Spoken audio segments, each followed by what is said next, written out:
Eu sou a professora Ana Carolina e vou lecionar a disciplina de arte para o primeiro ano do Colégio Emaús. Lembrem-se das nossas orientações, de estar sempre num local bem tranquilo para fazer as videoaulas e que todas as atividades, exercícios, revisões devem ser feitos tendo como base aqui nas nossas videoaulas, tudo bem? Daremos continuidade à nossa disciplina de arte. Peguem, por favor, o livro didático e permanecemos com os nossos combinados, sempre utilizando o livro como fonte, né? Então, observem a leitura através do livro. Todo o texto que não tiver aqui na nossa videoaula, leiam no livro, né? Esses bloquinhos de sugestões vocês podem ler também, sempre tem muitas curiosidades, como eu sempre digo para vocês, tá bom? E aí é só vocês pesquisarem na internet o que o livro está sugerindo. Sempre também as fotografias, observem pelo livro. No livro elas estão maiores, com maior nitidez, tá bom? Então, vamos começar com a nossa chamada. Ana Sara, Beatriz, Esther, Gustavo, Júlia, Kaique, Camille, Laís, Letícia, Lívia, Miguel, Rafaela, Rebeca e Sofia. Preparados, turma? Então vamos lá. Hoje faremos da página 103 até a página 111 do nosso livro didático. E assim vamos finalizar o nosso livro didático, esse livro aí que nos trouxe tantos conhecimentos, né? Um livro muito legal que a gente conseguiu estudar do comecinho até o final, falando sobre o universo infantil, sobre os brinquedos, né? Que foi o principal tema do livro didático do primeiro ano. Então vamos começar, meninos? Falaremos do mundo sonoro sobre as bicicletas musicais. Lá na página 103, vocês podem tentar ir acompanhando a leitura e observando bem as figuras. Atualmente, as grandes cidades do mundo têm enfrentado problemas de trânsito e de poluição causados pelos meios de transporte motorizados. Por isso, a bicicleta tem se tornado cada vez mais uma opção sustentável de locomoção. Mas você já imaginou usar bicicletas para fazer arte? Um exemplo é a bicicleta Maracatu, do paulista Paulo Nenflídio. Então, meninos, o que está acontecendo é que nas grandes cidades, cada vez mais a poluição tem causado problemas, né? Esses transportes públicos, às vezes, um exemplo muito bacana para vocês saberem, por exemplo, é São Paulo. São Paulo possui tantos carros que eles precisam revezar. Cada motorista tem os dias específicos que ele pode dirigir, ou então o trânsito ficaria ainda mais impossível do que já é. Então nós temos excessos de carro, com excessos de carro, excessos de poluição.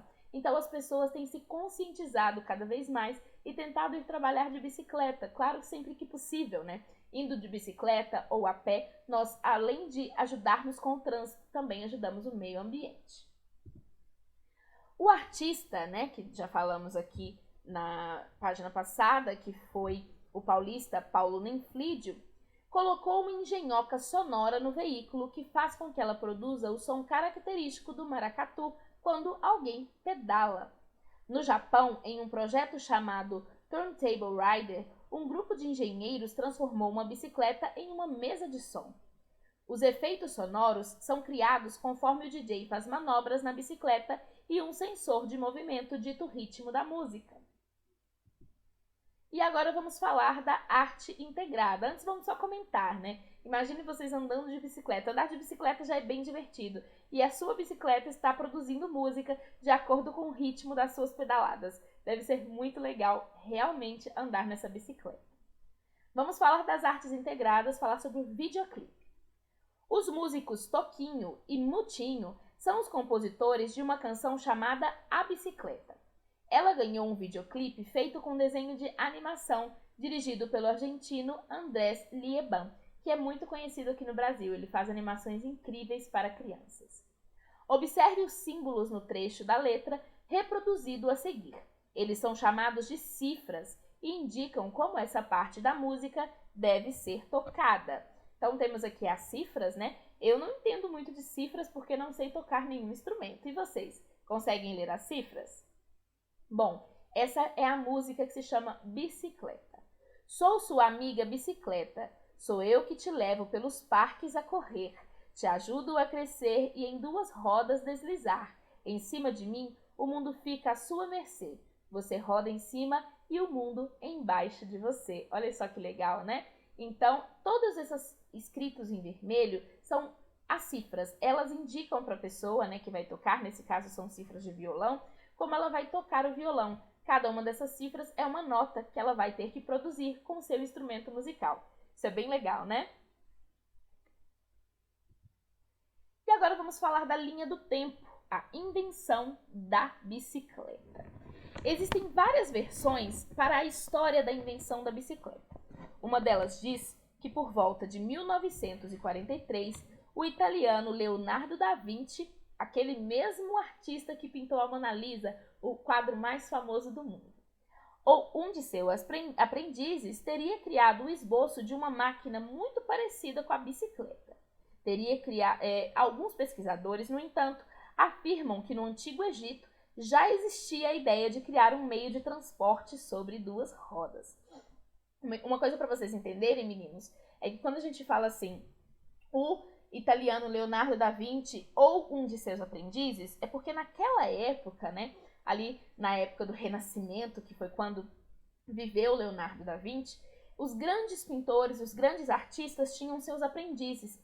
E todas as obras que eram criadas ali dentro do seu ateliê e sobre a sua observação levavam também o nome do mestre e não dos aprendizes, né? Então existem algumas obras por aí que, por exemplo, podem dizer foi o Leonardo da Vinci e que talvez tenha sido feita por seus aprendizes através da supervisão dele, ou até mesmo algumas partes tenham sido feitas por seus aprendizes. Os escultores principalmente faziam isso. O Leonardo da Vinci, como eram pinturas, era um pouco menos, mas os escultores normalmente utilizavam aí a mão de obra de seus aprendizes, né? Eles criavam uma ideia e aí então eles e os aprendizes iam trabalhando naquela estátua conjuntamente, né? Estátuas, principalmente daquela época, que eram feitas de mármore, que é bem dura para ser esculpida, então ele precisava dessa ajuda destes aprendizes, né? Então por isso que a gente fala ou seus aprendizes, né? Supostamente feito por eles. Mas no final da história, né, a ideia era deles e eles ajudavam, né, diziam como deveria ser feito. Também há indícios de invenções parecidas com a bicicleta na China há mais de 2.500 anos.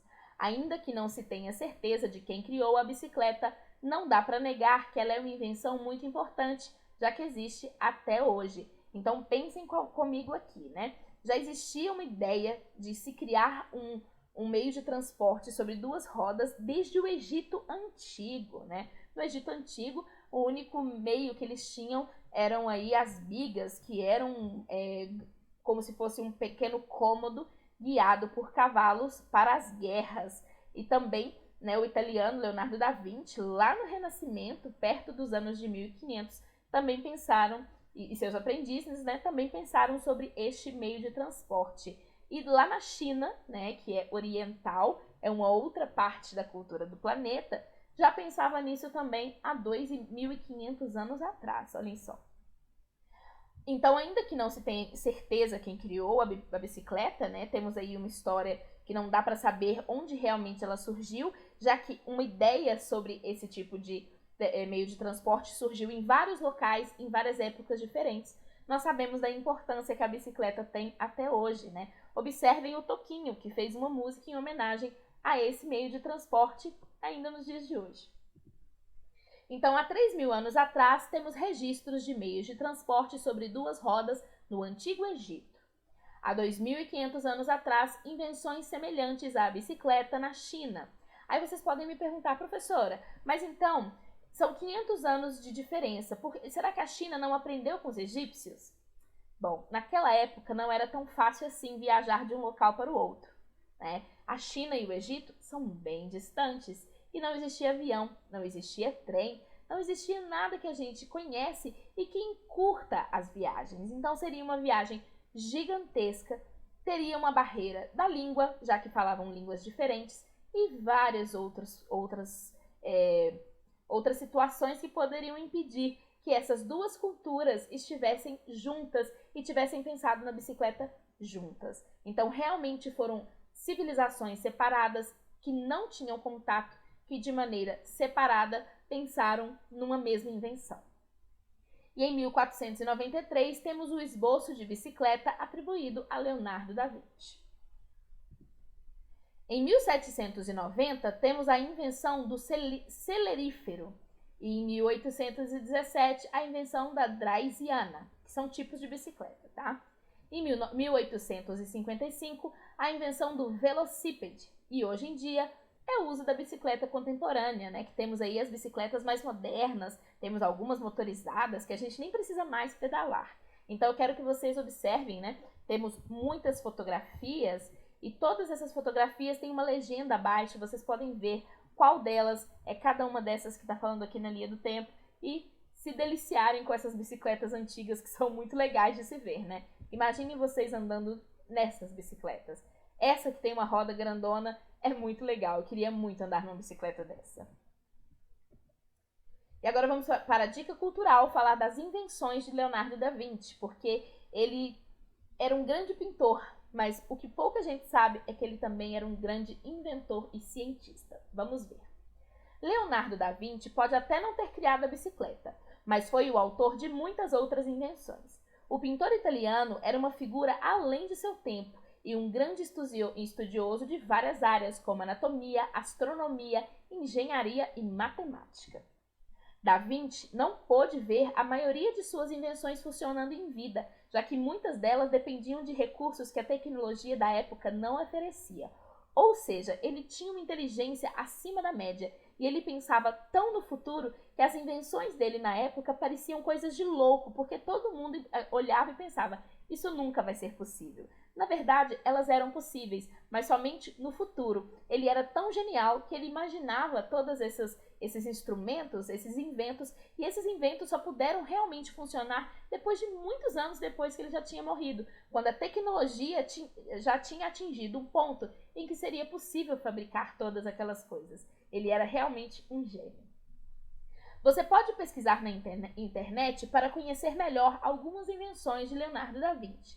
Há muitas informações disponíveis sobre essa personalidade da arte e da ciência, mas é importante sempre verificar se os dados encontrados são verdadeiros consultando outras fontes. Eu sugiro a vocês, né, que se quiserem pesquisar sobre as invenções do Da Vinci, que peçam ajuda para o pai, para a mãe, para um responsável que tenha aí, né, mais experiência com a internet e podem mostrar para vocês quais são fontes confiáveis que vocês podem entender, que vocês podem acreditar e também para aprender junto com vocês, porque conhecimento nunca é demais. Então vamos para o prazer em conhecer. No tema 6, estamos quase finalizando nossos estudos de arte desse ano. Até aqui você exercitou sua imaginação de diferentes maneiras e viu como ela foi fundamental para várias invenções da humanidade. Nesta página você poderá conhecer um pouco mais dos artistas citados neste tema, né, no tema 6. Toquinho. Toquinho é o nome artístico de Antônio Pet Filho, nascido na cidade de São Paulo. Compositor, cantor e violonista, compôs várias canções dedicadas às crianças. Algumas das mais conhecidas são Aquarela, O Barquinho, A Bailarina, A Bola e A Bicicleta. Eu acho que pelo menos alguma dessas canções vocês devem conhecer. A minha preferida é a Aquarela. E vocês? E agora vamos falar do Leonardo da Vinci, que é um dos meus pintores favoritos. Leonardo da Vinci é o Leonardo di Ser Piero da Vinci. Ele nasceu na Itália, em uma vila chamada Vinci, nome pelo qual ficou conhecido. Além de grande pintor e escultor, destacou-se como cientista, matemático, engenheiro, anatomista, inventor, poeta e músico. Como vimos no tema 3, algumas de suas obras mais famosas são A Última Ceia e A Mona Lisa. O Leonardo da Vinci, meninos, foi responsável também pelo início da evolução da medicina. Olhem só, ele começou a fazer estudos do corpo humano que propiciaram que a ciência entendesse melhor, né, o nosso corpo e como deveria ser tratado de doenças e tudo mais. Então, Leonardo da Vinci, ele é importante não só na pintura, não só na escultura, mas também na ciência como um todo. Nós tínhamos 4 sugestões, né, de fechamento do bloco. Infelizmente, no momento que a gente vive, nenhuma delas vai ser possível. Que era a exposição de brinquedos, cenário de papelão, videoclipe de música e performance. Então, essas 4 são um pouquinho complicadas para a gente fazer à distância, não teriam razão de ser de se fazer à distância. Então, infelizmente, elas vão ter que ficar para depois. Talvez no ano que vem a gente consiga tentar fazer uma volta nessas atividades lá da página, que começam lá na página 107. Bom, nosso livro didático finaliza aqui, mas a gente ainda vai se ver, tá bom? Então, nos vemos na próxima aula e lembrem-se, juntos no caminho certo.